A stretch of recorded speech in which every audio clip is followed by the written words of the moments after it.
Essa palavra que nós cantamos agora, Malaquias capítulo 2, ela serviu de base nas festividades do ano de 2003. Acho que tem gente que nem é nascido aqui, né? E ela contempla dois versos, né? Verso 6 e verso 7 do Malaquias capítulo 2. Mas o verso 8 diz assim: mas vós vos desviaste do caminho, a muitos fizestes tropeçar na Torá, corrompeste a aliança de Levi, diz o eterno Elohim, por isso também eu vos fiz desprezíveis e indignos diante de todo o povo, visto que não guardastes os meus caminhos, mas fizestes acepção de pessoas na Torá. Esse texto do profeta Malaquias, ele está em linha com aquilo que o Eterno tem falado conosco, foi aquilo que foi citado pela manhã, e que há uma acusação aqui que muitos fizessem tropeçar na Torá. Por quê? Porque não anunciaram aquilo que devia ser anunciado, desviaram-se do caminho. A função, como nós dizemos, a vocação sagrada dada aqui, ele fala para os sacerdotes. Da mesma forma que o tremor e o medo, o temor ali de Jacó para aquela geração que está adentrando no Egito, como sacerdotes que deveriam cumprir Torá, deveriam cumprir mandamentos, uma vocação sagrada estabelecida por Adonai. Então, o profeta Malaquias está em linha aqui com aquilo que o Eterno tem falado conosco. Nós, pela manhã, nós estávamos conversando sobre a questão de Gênesis capítulo 15, porque eu disse pela manhã que os dias de Jacó trazia sobre ele algo vigente, ou melhor, algo que ainda não foi concretizado, que está ainda em ocorrência, é um processo em ocorrência. E nós vimos ali no capítulo 15, no verso 13, que diz assim: ele diz a Abrão: tu saberás, sim, tua semente residirá sobre uma terra não sua, eles os escravizarão, eles os violentarão 400 anos, mas a nação a qual eles servirão, eu próprio a julgarei. Em seguida eles partirão com grande quinhão. Então nós estávamos justamente nesse versículo, quando aqui fala que Adonai, eu próprio, Ani, o Anohi, não é isso? Anohi, eu, diz, eu próprio julgarei a nação. E nós estamos entendendo que quando Adonai se coloca para julgar a nação e coloca um povo no meio dessa nação, esse povo tem que praticar essa vocação sagrada. Por quê? Adonai vai julgar. O Egito será julgado. O Egito será julgado. Então, a iniquidade... aqui nós estamos na porção falando que ele vai julgado. Aqui foi, ele foi julgado já. Aqui na porção ele será julgado. Eu estou no tempo, retrocedendo ao tempo. Então, nós entendemos que para julgar, Adonai para julgar a nação, o povo que ali está, deveriam também andar em linha com aquilo que Adonai estabeleceu para eles. Senão, é muito fácil você falar bem assim: Ulisses vai tomar conta da casa, vai governar a casa, e eu simplesmente não faço nada, não participo, não pergunto o que está precisando, qual é o meu prazo, qual é o meu tempo, o que eu preciso fazer, eu não me coloco à disposição para serviço. É isso que Adonai fala: eu vou julgar a nação. E qual é a minha função? E qual é a sua função?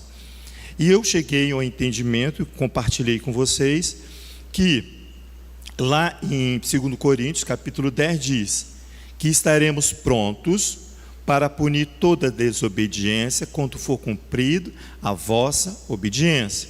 Então há uma pendência aqui que faz tremer Jacó, de que se essa geração vai estar apta para punir toda desobediência ali no Egito. Quando nós estávamos em 1 Pedro, volta lá por favor, tem 2 versículos lá que eu não li, mas está no capítulo, acho que é capítulo 2 de 1 Pedro, deixa eu olhar aqui.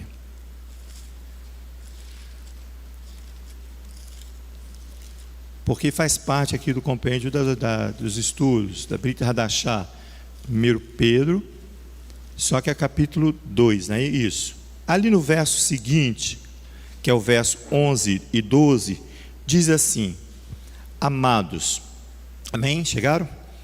1 Pedro, capítulo 2, verso 11: amados, peço-vos, como a peregrinos e forasteiros, que vos abstenhais das concupiscências da carne, as quais combatem contra o ser, contra o nefesh, contra a alma.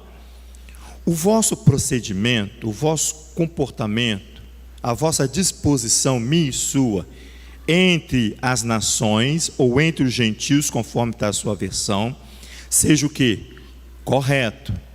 Esse procedimento correto, que aqui está em 1 Pedro, não é um procedimento estabelecido por mim mesmo ou por você mesmo, mas um padrão estabelecido por Adonai de uma vocação sagrada. Nós vamos ao profeta Isaías, que eu encontrei ali o profeta Isaías falando dessa vocação sagrada. Ele diz assim, olha o texto: o vosso procedimento entre as nações, entre os gentios, seja correto, para que naquilo em que falam mal de vós, está vendo a violência aqui? Falam mal de vós, como de malfeitores, observando as vossas boas obras, glorifiquem a Elohim no dia da visitação. Então ele está falando de uma lisura no meu proceder, no seu proceder, porque as acusações virão, mas eles vão observar o que? As minhas obras. Ontem aqui parece que foi meio tumultuado, com várias ações aqui: entrega de refeição, limpeza da casa, manutenção do veículo. Então, mesmo diante, gritaria lá embaixo, né? Eu não estava aqui. Isso, um tumulto general. Você sente que o reino espiritual fica agitado. Mas, observando as nossas boas obras, glorifique a Elohim. Mesmo diante de um tumulto que as nações promovem, a minha boa obra, o meu procedimento glorifica a Adonai. Então a vocação sagrada e o juízo estabelecido por Adonai, ele vai depender de mim para que as minhas boas ações, as minhas obras, glorifiquem a ação de Adonai. É como se eu fosse, e como é, não, como nós fôssemos testemunhas da ação de julgar de Adonai. Nós somos testemunhas, nós precisamos de uma lisura. Aqui, para você ver uma coisa, vai lá em profeta Isaías no capítulo 42. O profeta Isaías é o profeta messiânico, considerado messiânico.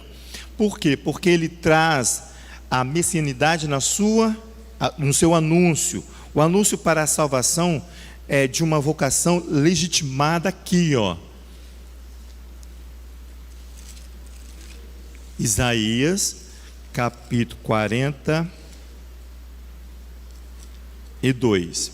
Essa questão de lisura no procedimento vai garantir José uma bênção, como se ele fosse o primogênito, uma bênção de primogenitura.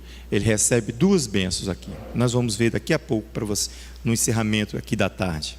Diz assim o capítulo 42 do profeta Isaías: aqui está o meu servo, a quem sustento. Ele está falando de Israel, está vendo? De José, o meu eleito, em que se compraz o meu ser, a minha alma. Porém, o meu sopro sagrado, o meu espírito sobre ele, e justiça produzirá entre as nações. O meu eleito, a eleição estabelecida por Adonai.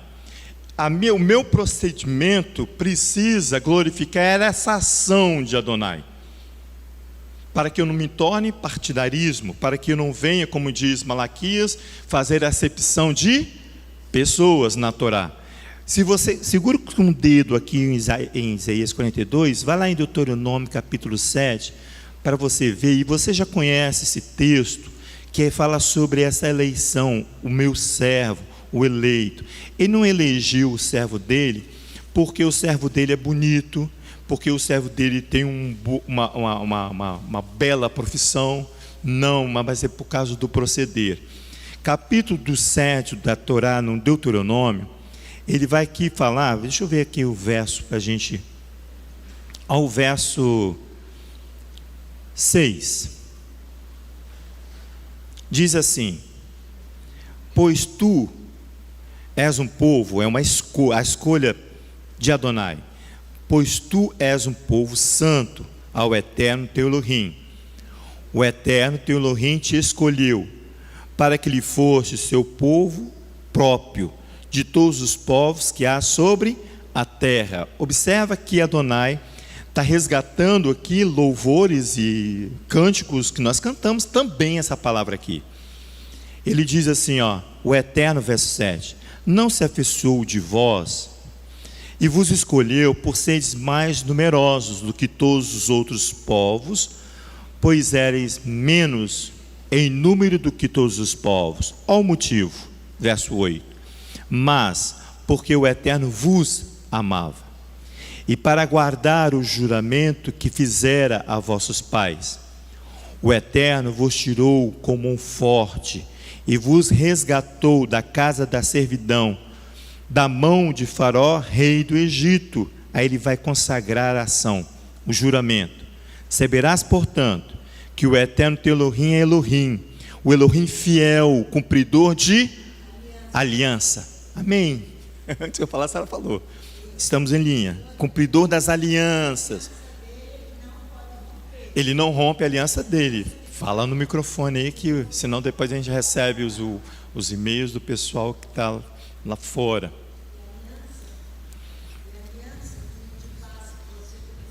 Aliança de paz lá em Malaquias. Que você começou a falar no início, pela manhã. É a aliança de sal. Isso, Davi, que não pode se romper. Quando ele põe ali no Levítico, capítulo 2, versículo 13, que toda oferta terá sal. Né? Então, para o hebreu, para o grego, para o árabe, o sal é divino. Isso. Ele é divino. Ele conserva a aliança. Porque ele tem várias propriedades aí maravilhosas. Então, Adonai assume isso para mostrar para nós que ele não quebra aliança. Amém. Que ele não rompe com a aliança. Amém. Ele não, nós é que rompemos. É baseado nisso que essa aliança está estabelecida. Baruch Hashem. Por isso que você vai em Yeshua, ele diz: vós sois o sal da terra. Se o sal ele se está tornar falando louco, da redenção. Se o sal parar de servir aos povos e às nações, ele enlouqueceu. Então, povo já sabe, louco, né? ignorante, alguma nação que trocou os seus deuses por algum outro Deus. Ele fala isso em Jeremias, se eu não me engano. Exatamente, é essa aliança aí. Essa aliança, saberás, portanto, verso 9, que o Eterno teu Elohim é um Elohim, o Elohim fiel, que guarda a aliança e a misericórdia, até 1000 gerações, dos que o amam e guardam os meus mandamentos, e retribui diretamente aos que o odeiam, fazendo-os perecer, não será demorado para com aquele que o odeia, retribuindo-lhe prontamente. Volta lá em Isaías capítulo 42, por favor. Você viu aqui que esse é o servo que o capítulo 42 diz: Israel, meu servo.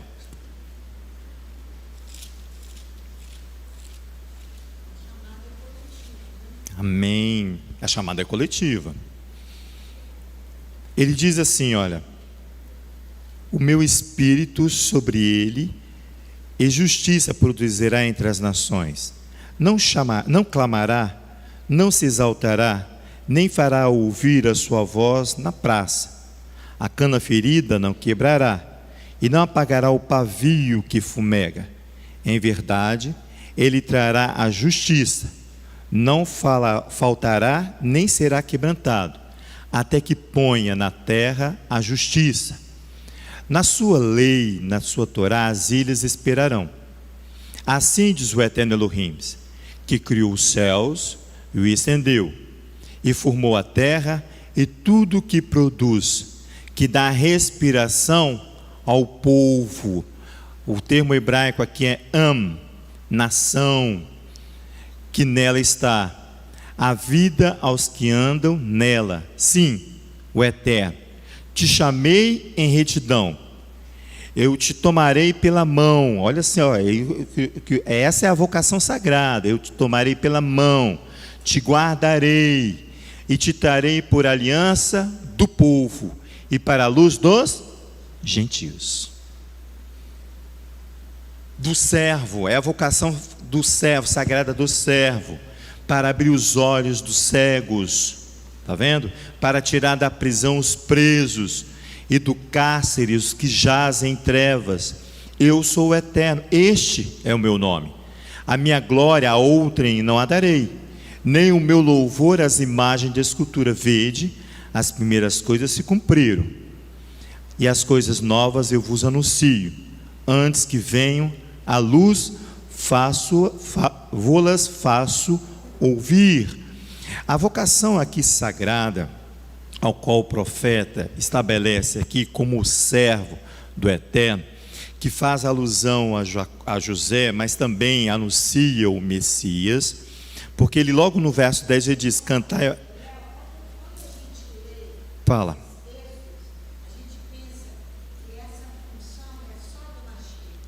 O problema se encontra Isso. aí. Essa função é só dele. Você enxerga aqui o Machia e você foi ensinado isso. Aí você e se mantém em distância, né? Mantém distância. Essa função, essa redenção, ela é coletiva. Essa obrigação, ela é coletiva. É isso? Amém. Pastor, Amém. Fala. Para os servidores de Adonai. Essa coletividade, Amém. ela não basta ser um servidor. Isso daí é importante que a gente coloque. Amém, isso, Léo. porque o padrão de exigência de Adonai é que mais do que o indivíduo seja um servidor. Porque quando a pastora fala ali tem que ser coletivo, a gente precisa se remeter ao pilar que padronizou o conceito de justiça que nós hoje entendemos, porque partiu de uma pessoa. E esse homem foi Abraão. E Yeshua vem e, dando continuidade à obra justa de Abraão, ele nos posiciona o que é ser um servo justo. Tem um peso maior, tem que ser um servo justo. Porque quando o texto de Gênesis capítulo 18, ele vai anunciar a destruição de Sodoma e Gomorra, nós temos que olhar com muito cuidado quando ele diz assim: disse o Eterno, ocultarei eu a Abraão o que faço? Então a primeira coisa é que a testemunha que vai estar no local, que está sob julgamento, é um descendente de Abraão. Esse é o primeiro ponto.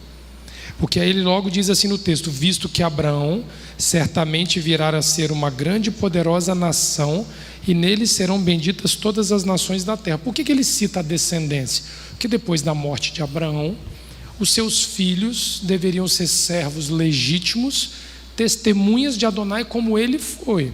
Já é resultado de Gênesis 15 já chegando em Abraão. Exatamente, Perfeito, porque aqui quando ele diz que Abraão bota ordem na sua casa, o texto diz assim: para que pratiquem justiça e juízo, a fim de que o Eterno faça vir sobre Abraão o que acerca dele tem falado. E quando começa o interrogatório de Abraão com Adonai sobre a destruição ou não de Sodoma e Gomorra, o texto para assim dizendo: porventura se acharem ali 10 justos, não haverá Adonai não recolherá a mão. Aí o Eterno diz: não destruirei por causa dos 10. E o texto diz: e foi-se o Eterno logo e acabou de falar com Abraão. Abraão não teve chance de apelar que se houver um justo. Ele para na coletividade de 10 para dizer que a função ela é coletiva nesta ação. Amém. Portanto, quando nós olhamos isto, nós temos que olhar momentos que a Bíblia nos deu, onde servos foram bem-sucedidos na prática da justiça e quando servos não foram bem-sucedidos. Porque qual é o nosso ponto, Leomar, de desequilíbrio na questão? Quando nós esquecemos que o texto de Ezequiel, capítulo 16, verso 48 e 49, vai dizer que: ora, foi esta a maldade de Sodoma, tua irmã, soberba, fartura de pão, abundância de ociosidade, teve ela e suas filhas, mas nunca amparou o pobre e o necessitado. Ele nunca foi ao povo. Tinham tudo, mas não iam ao povo para que o povo fosse beneficiado. Aí era a linha de corte. Quando eu olhei isso daqui, não tem como você escapar de analisar que havia um descendente de Abraão ali junto. Tinha um sobrinho dele ali. E aí você pode falar: não, mas Ló não era justo como Abraão, mas era servo. Por que eu posso afirmar isso? Porque segundo Pedro vai dizer assim, segundo Pedro capítulo 2, versículo 5, Leomar: se Elohim não poupou o mundo antigo, embora preservasse Noé, pregoeiro da justiça. Ele pregava a justiça, mas ele não era justo para além das suas gerações, mas era um homem piedoso. O texto vai dizer: com mais 7 pessoas ao trazer o dilúvio sobre o mundo dos ímpios. E se condenou a destruição à cidade de Sodoma e Gomorra, reduzindo-as a cinza e pondo-as para exemplo aos que vivessem impiamente. E se livrou a Ló, o justo, atribulado pela vida dissoluta daqueles perversos, pois este justo, ele está dizendo que Ló era justo, pois este justo, habitando entre eles, afligia todos os dias a sua alma com as injustiças, com as injustas obras deles. Assim sabe o Eterno livrar da tentação os piedosos e reservar aos justos para o dia do juízo, para serem castigados. Então aqui existe uma correlação nítida do texto de Pedro, dizendo que tanto Noé, justo, quanto Ló, justo, não conseguiram poupar uma cidade e uma geração da destruição, porque não havia neles o caráter abrâmico, amém, para executar a função de servo. Aí isso daí é uma coisa muito delicada, porque os dois eram servos, os dois eram piedosos e vistos como pessoas diferenciadas em sua geração. Não foi suficiente. Então existe uma questão de qualificação do servo, amém, para que ele, sendo este servo qualificado à luz do que Abraão determinou como padrão, haja poupar de destruição. Então isso daqui é um negócio muito, muito, muito. Ló era justo. Está dizendo aqui com todas as letras que Ló, o justo Ló. E a gente desce além em Ló quando a gente conversa sobre ele. Mas ele era um homem justo em meio a uma geração. Aí que é o grande ponto. Totalmente corrompida. Aí que é o grande ponto. Adonai não vai julgar uma cidade, uma geração e uma era, se não houver um justo. Como é que é o nome do profeta lá? Jonas. Precisava ser julgado Nínive. Ele não queria ir para lá. Adonai pôde julgar Nínive? Não. Mas quando ele chegou lá, ele julgou a Nínive. Poupar da destruição é um atributo que só os filhos de Abraão, na excelência da justiça, vão ser capazes. Amém. Exatamente. Julgar, Adonai vai julgar na presença de um servo. Mas poupar, amém, lembra de Sodoma, amém, foi poupado porque negou o pão ao necessitado e ao pobre. Aí está o diferencial. Nós estamos numa linha... É delicado, porque uma cidade pode ter inúmeros servos e Adonai destruir a cidade e poupar os servos daquela cidade. Mas fazer a diferença para que a cidade não seja destruída é o que Abraão fez. Aqui é um detalhe sutil, mas que tem... Nossa, mas tem a grandiosidade. É um abismo de diferença entre o servo e servo. Você que gosta de citar o texto, né? Julgarei entre ovelhas e bodes. Ezequiel, capítulo. Né? Você gosta sempre de citar esse texto. 34, julgarei, né? Entre ovelhas e ovelhas, entre bodes e carneiros. Todos são do pasto. Uhum. Todos são cuidados pelo pastor. Todos são parte do rebanho. Mas nem todos praticam uma justiça capaz de cessar a ira de Adonai. Eu acho que Romanos capítulo 5 diz alguma coisa sobre isso. Deixa eu ir lá aqui. Desculpe, irmão, mas eu não anotei isso. Eu lembrei aqui agora. Deixa eu ver aqui, Romanos 5, que ele fala alguma coisa. Ele faz referência ao Messias. É o capítulo 5. É isso mesmo. Ele diz assim, no capítulo 5 de Romanos, Paulo: sendo, pois, justificados pela fé, temos paz com Elohim, por meio do nosso Adão Yeshua HaMashiach, mediante quem obtivemos entrada pela fé, e esta graça na qual estamos firmes e nos gloriamos na esperança da glória de Elohim. Não somente isso, mas também nos gloriamos nas tribulações, sabendo que as tribulações produzem perseverança, a perseverança, a experiência, e a experiência, a esperança. Ora, a esperança não traz confusão, está vendo? Porque o amor de Elohim está derramado em nossos corações, pelo Espírito do Santo que nos foi dado. Porque o Messias, estando ainda fracos, morreu a seu tempo pelos ímpios. Dificilmente, ele diz, morrerá alguém por um justo, embora alguém possa animar a morrer pelo bom. Possa se animar a morrer por um bom. Mas Elohim prova o seu amor para conosco, em que o Messias morreu por nós, sendo ainda nós pecadores. Logo, muito mais agora, sendo justificado pelo sangue, seremos por ele salvos da ira, o justo Messias. Pois se nós, quando éramos inimigos, apartados da Torá, está vendo?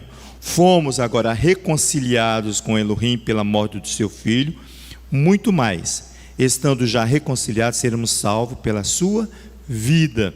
Então, Yeshua, por si só, o justo, conseguiu, mas nós, individualmente e coletivamente, teremos que ter esse mesmo procedimento. Essa linha, Leonardo, é tão fina para nós, é tão fina que você precisa meditar nela dia após dia, para que você possa se colocar numa expressão de lisura diante da palavra do Criador.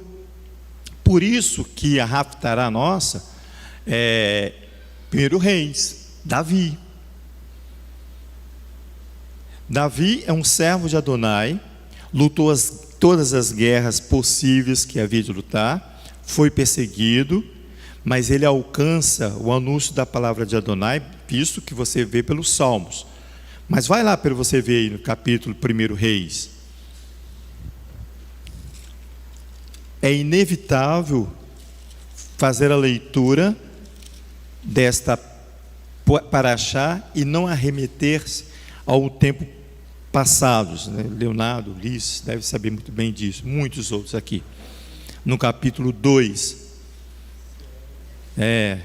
quando Adonai, através de uma senhora desse tamanhozinho e um varão desse tamanho, olha a diferença de altura, para você ver que não é geográfica a descida e a subida, não é. Diz assim o capítulo 2: aproximando-se no dia da morte de Davi, mesma situação ali de Jacó, deu ele ordem a Salomão, seu filho, dizendo: eu vou pelo caminho de toda a terra, esforça-te, pois, e sê homem, guarda as ordenanças do eterno teu Elohim, para andares nos seus caminhos, para guardar os seus estatutos e os seus mandamentos e os seus juízos e os seus testemunhos, como está escrito na Torá de Moisés, para que prospere em tudo que fizeres e por onde quer que fores. Aonde ele for, o comportamento e a prática da Torá precisa estar com ele, para que ele seja próspero. E que o Eterno, verso 4, conforme a palavra que falou de mim, de Davi, dizendo, de Davi, dizendo: se teus filhos guardarem o seu caminho, se a tua descendência guardar o teu caminho, para andares perante a minha face, fielmente, de todo o seu coração, de todo o seu ser, nunca te faltará sucessor no trono de Israel. É uma garantia aqui, de justiça, está vendo? Ora, tu sabes o que fez Joabe. Agora ele vai botar a quem ele deve, ele vai instruir por o caminho de justiça para Salomão. E aqui todos são filhos de Abraão. Aqui, ó. Ora, tu sabes que me fez Joabe, filho de Zeruia, e que me fez os 2 comandantes do exército de Israel, a Abne, filho de Ner, e Amasa, filho de Jeter, os quais matou em tempo de paz, em tempo de aliança de paz, vingou o sangue derramado em guerra, manchando com ele o cinto que tinha nos lombos e os sapatos que trazia nos pés. Faze com ele segundo a tua sabedoria. Ele agora vai ter que usar as palavras de ensino. Salomão, usa de sua sabedoria e não permitas, que suas cãs desçam a sepultura em paz. Porém, com os filhos de Barzilai, o Gileadita, usarás de benevolência. E estarão entre os que comem a tua mesa, que comem o pão, o meu amigo íntimo. Capítulo 41 do livro dos Salmos, ele cita esse texto, ó. Usarás de benevolência, que estarão entre os que comem a tua mesa, porque é assim que houveram comigo, quando eu fugia, por causa do teu irmão Absalão. Lembra-te, contigo está Simei, filho de Gera, filho de Benjamim, olha só, de Baurim, que me maldisse com maldição atroz, no dia em que eu ia a Manaim, quando ele saiu a encontrar-se comigo junto ao Jordão. Eu, pelo Eterno, lhe jurei, dizendo que não mataria a espada, mas agora não tenhas por inocente. És homem sábio, e bem saberás o que há de fazer, para que as suas cãs desçam a sepultura com sangue. Então Davi descansou com seus pais, e foi sepultado na cidade de Davi.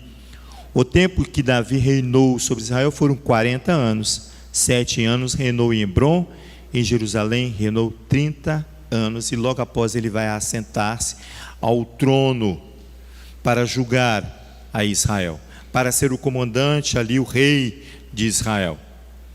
Vaeri, nós vamos concluir, sugere então aqui para nós, de todo aprendizado, eu não tinha escrito nada disso aqui, era outra vertente, mas Adonai é maravilhoso para conosco. Eu fico assim, porque o patriarca de Jacó aqui, ele traz os seus filhos, e essa possibilidade de vida aqui que foi orquestrada já anteriormente, primeiro por Judá, em trazer em se colocar à disposição dos seus irmãos, e também de José, que informa que pela preservação da vida, ele se antecedeu ao Egito. Essa unidade familiar aqui, cujo conceito designa os moradores de uma única casa, Beit. O conceito familiar para Jacó é o mesmo conceito para que aqueles que se designa os moradores de uma única casa, Beit. Esse é um conceito familiar que Leonardo citou hoje pela manhã, quando Yeshua diz, vou lhe mostrar quem é meu pai, quem é minha mãe, quem é meus irmãos. Não é que ele era um desprezo do contexto familiar, mas que o conceito de unidade familiar, ele não reside somente dentro do meu ambiente. Por quê? Porque Adonai está falando de salvação. Senão eu vou fazer aquilo que Malaquias, eu entendi isso quando eu li Malaquias capítulo 3, senão eu vou fazer acepção. É muito fácil eu falar de família aqui dentro, com aqueles que eu considero irmãos. Mas a ultrapassar o muro, o portão, as fronteiras desta unidade familiar, que se resume em uma casa onde habitam os moradores, se eu ultrapassar esse portão, eu vou estar cumprindo, vou dizer aqui, parte da justiça de Adonai. Que agora, com essa informação que Léo trouxe, você e eu precisamos ficar muito mais atentos. Cuidado, Baruch Hashem, Léo. Cuidado para quando você desprezar toda a ação da associação Aleph Bet. Irmãos, a associação Aleph Bet foi dada por Adonai, não foi para que eu e você possamos brincar de ser da cá, foi? Não foi. É um trabalho César. Fala aí no microfone, Léo, que o pessoal de casa participa. Porque a unidade aqui As pessoas precisam entender de uma vez por todas que não é a sinagoga que nos dá a oportunidade de complementar Amém. A obra de justiça. Não é aqui, ó, não é esse conceito a sinagoga, de familiar, não. Ela é toda a nossa base, é toda a nossa estrutura, o aprendizado, a Amém, fé, amém. a direção, mas é a associação Aleph Bet que vai a lugares que a sinagoga não consegue atingir. Não consegue ir, por causa não do consegue povo. alcançar, não tem braço. Por causa do povo. Do causa do povo. Por causa do povo. Exatamente. Nós temos que ser francos, Leomar, com a necessidade de entender que a sinagoga nos dá a tefilá, Amém. nos dá a Torá, mas a tzedaká real que esta casa descobriu, ela descobriu através da associação, chegando a lugares, tendo que se vestir de pão, tendo que se vestir de Brasil, tendo que se vestir, indo para a praça pública, servindo comida diariamente, indo a presídio. Não é para misturar as coisas. Para que você possa ser desprezado, para que você possa ser humilhado, para que você possa ser odiado, para que tudo aquilo que é previsto para aquele que sai para anunciar a palavra do Criador, dar o alimento que é o pão. Você quer experimentar isso, é fazer isso que o Léo falou aí. Ir ao povo, porque você vai receber em retorno aquilo que está prescrito na palavra. Eu tenho propósito aqui de cumprir a vontade do único Elohim de Abraão, de Isaac e Jacó.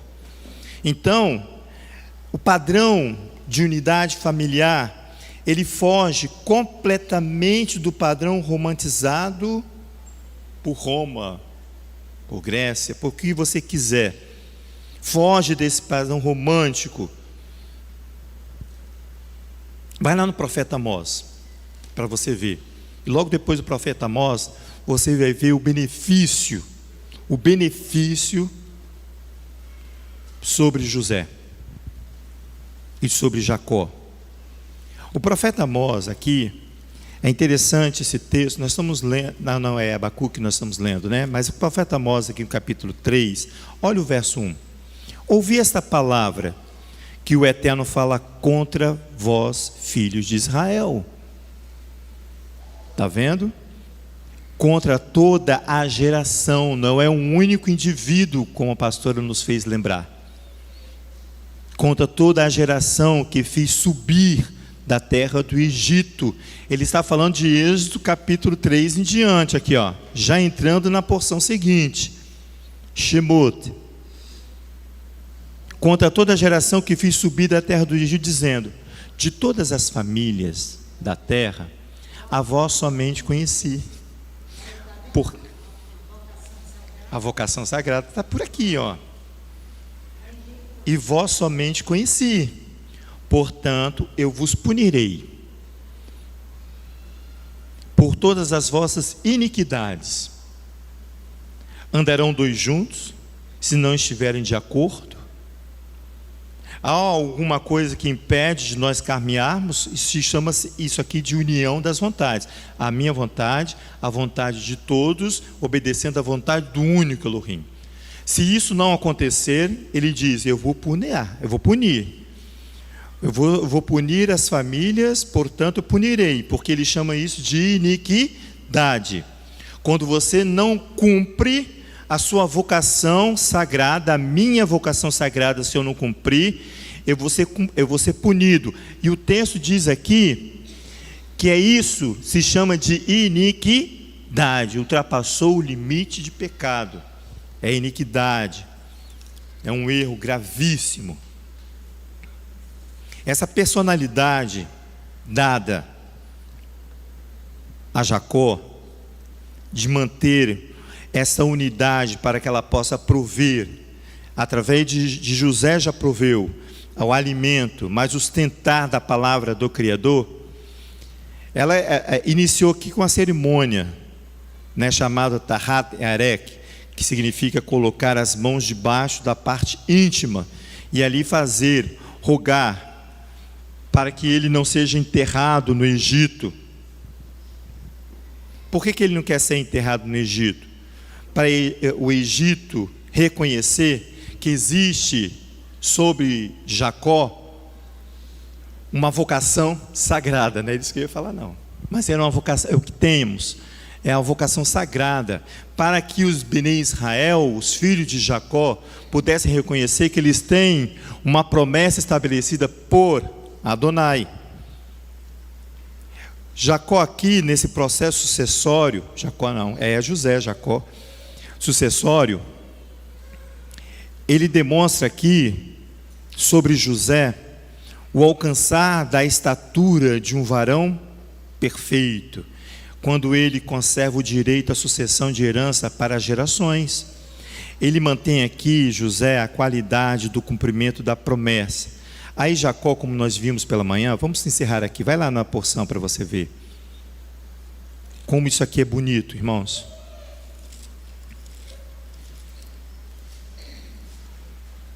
Nós precisamos trabalhar sobre essa vocação sagrada. Nós precisamos trabalhar e meditar sobre essa vocação sagrada, de não fazer acepção de pessoas, mantendo-se num ambiente familiar e anunciar a palavra de salvação a todas as nações, a todo aquele que era você. E Yeshua tem um texto, Leonardo, que diz assim: todo aquele que meu Pai me deu, eu não lancei fora, não é isso? É isso aqui, é todo aquele que vira você. Você precisa anunciar a palavra de salvação, eu e você. José aqui, no capítulo 48, ele alcança aqui, na bênção, que é a partir do verso 15, que nós lemos pela manhã. Por que eu estou falando que ele alcança a condição de um primogênito? Por causa das bênçãos que é lançada sobre ele. Aqui sobre sua geração, e aqui no capítulo 49, no verso 22, nós vamos encerrar lá em Deuteronômio, para você ver como Jacó, como José vai receber pelos anos de alimentação e sustentando ali o Egito e as nações. José, verso 22 do capítulo 49, José é um ramo frutífero, diz Jacó, ramo frutífero junto à fonte, cujos galhos se estendem sobre o muro. Os flecheiros lhe deram amargura, e o flecharam e o perseguiram. O seu arco, porém, permanece firme, e os seus braços foram fortalecidos pelas mãos do poderoso de Jacó, o pastor, o rochedo de Israel. Pelo que Elohim teu pai, o qual te ajudará, pelo Todo-Poderoso, o qual te abençoará, com bênçãos dos céus em cima e com bênçãos do abismo que jazem embaixo, com bênçãos nos seios da madre. As bênçãos de teu pai excederão as bênçãos de teus pais até o cimo dos montes eternos. Elas estarão sobre a cabeça de José e sobre o alto da cabeça de que foi separado dos seus irmãos. Amém. Agora vamos lá em Deuteronômio capítulo 33. Vamos encerrar aqui, irmãos. Você vai ver que ele recebe aqui em Deuteronômio 33 a bênção do primogênito.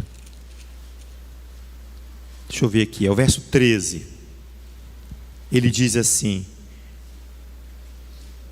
Deuteronômio 33, verso 13: de José disse: bendita do Eterno seja a tua terra, com o melhor do céu do orvalho, olha a bênção desejada por Esaú, e com as águas das profundezas, com os tesouros que o sol amadurece, e com que germina durante cada lua, com os produtos preciosos dos montes antigos, com o mais excelente dos outeiros eternos, com as delícias do solo e da sua plenitude, e com a benevolência daquele que habita na sarça ardente. Que tudo isso repousa sobre a cabeça de José, sobre a fronte do príncipe de seus irmãos. Em majestade, ele é como o primogênito do touro. Os seus chifres são como de um boi selvagem. Com eles rechaçará os povos, todos juntos, até as extremidades da terra.